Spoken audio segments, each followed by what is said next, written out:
Welcome to this episode of 10 Minutes with Sam, and this is Akshat Singh. Our guest for today is Dr. Rukmini Banerji. Dr. Banerji is a prominent educationist in India and has worked for several decades in improving the status of education in the country. She's worked with multiple organizations such as JPAL in the past and spearheads the annual Status of Education reports for India. Ma'am is currently the CEO of Pratham India, a leading NGO which works towards improving the status of education and bringing innovative and scalable technologies in the Indian education sector. Welcome to the show, ma'am. Thanks so much for having me. Ma'am, it's an absolute pleasure to have you. The format of the show is fairly simple. We have 10 minutes and we'll try covering as much ground as possible in these 10 minutes. So without wasting much time, let's get right to it. Ma'am, the National Education Policy 2020 recently came out. What do you think are the hits and misses of the policy from a school education perspective? Yes, so I work for Pratham, and so I can only comment on the Prathamik or the primary part of it. I can have views on other things, but I think it's useful for you to have not just views, but some experience and evidence backing what I say. So I would say if I look at the key points, I think the big focus on building foundational skills for children in early years has been given a lot of importance. There's a stage-wide almost articulation of goals that by the end of grade 3, if you don't have children who've basically got their foundations in place, reading and basic arithmetic, the policy goes on to say then the rest of the policy is irrelevant. So I think that's a great way to begin by specifying the first job that we need to do. Obviously, in a system as large as India with multiple and diverse issues that we need to do, as you go higher and higher up, there could be a lot of discussion on what the policy covers and what we should do. But I am very pleased with the very important, strong focus on building the basic foundations in time.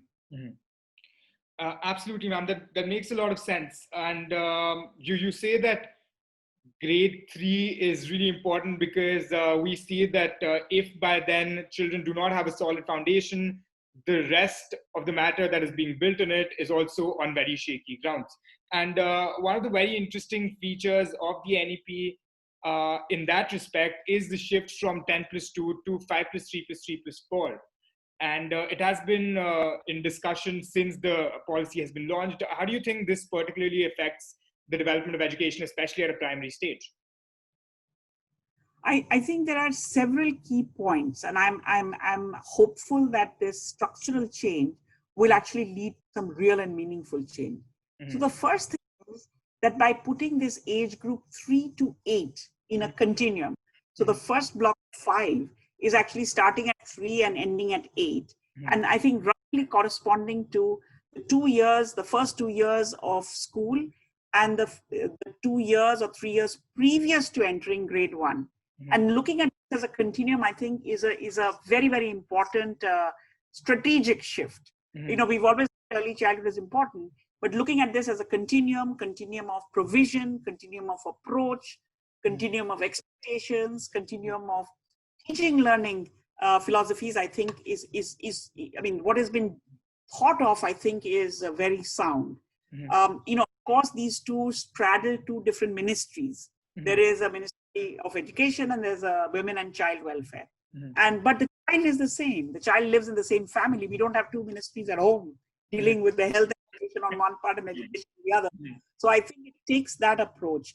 And so I think if you put this continuum in place, and the end of the continuum is sort of grade 3, where if it worked right from the beginning, often we think that it's in first grade that children should be given a lot of whatever expectations and curriculum. But I think the developmentally appropriate foundations are built earlier.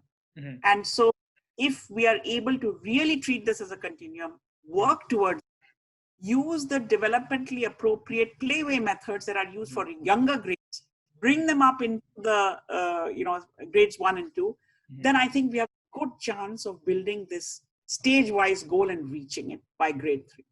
Absolutely, ma'am. And do you think that there is enough evidence to say that this sort of continuity actually helps in improving the reading and numerical scores for students in primary schools?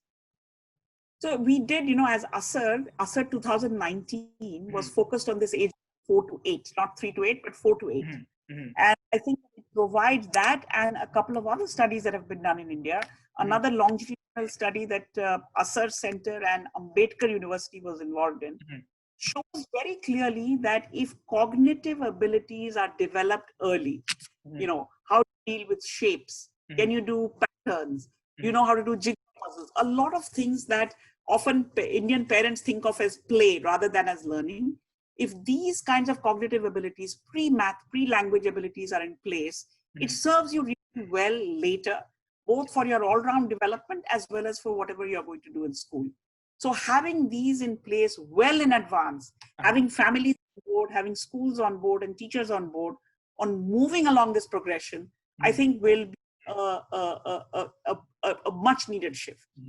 I'm speaking about the ASER 2019.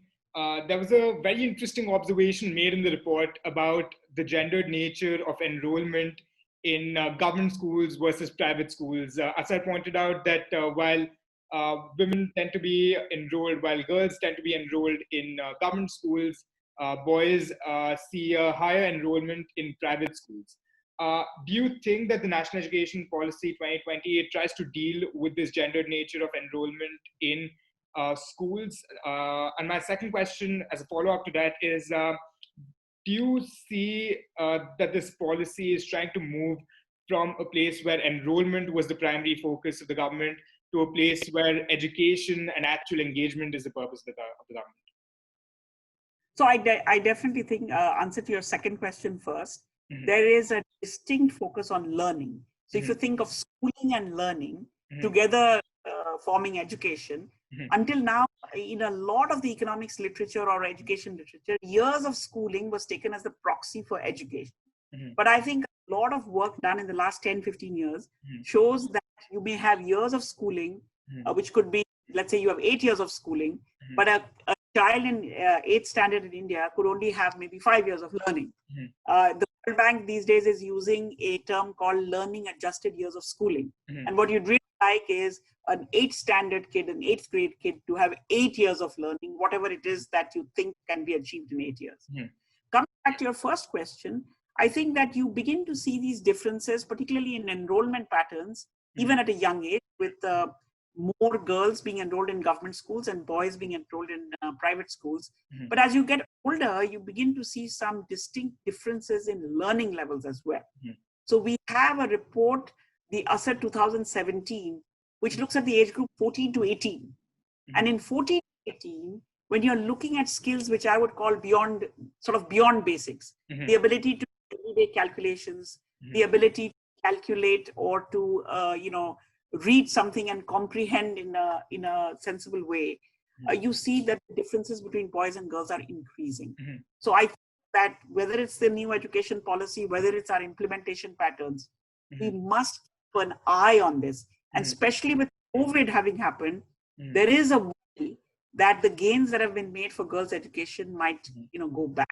So I think that both the time right now as well as our way forward, a special focus in making sure that girls are actually getting the same opportunity and the same outcomes is essential. Absolutely, ma'am. And one of the other things that you have focused on in the past through the ASER reports, through your other engagements, is the need for remedial education to cover up the gaps between the students. Do you think that the NEP has some emphasis on remedial education right now? So the NEP talks, of course, about the importance of these foundational skills and being built early in life. And I'm interpreting that this umbrella, the policy after all is a direction, but I'm interpreting this direction to say that these foundational skills are important for everyone. The ASER report indicates that there is a gap even for children who are well beyond 3rd or 4th grade, children who still can't read, can't do basic math. And so I'm hoping that we can use the foundational, the National Mission for Foundational Literacy and Numeracy, along with the thrust of NEP, to do massive catch-up programs where kids, even if they've gone beyond grade 3, and for whatever reason haven't picked these up, will have an opportunity to do that. Thank you, ma'am. That's very interesting. This brings us to the end of 10 minutes. And once again, ma'am, thank you so much for being with us, talking about the NEP from a primary education perspective. That's certainly very, very interesting, and I'm sure it'll be very interesting for our viewers as well. Once again, thank you so much, ma'am, and we'd speak with you very, very soon again. Take care.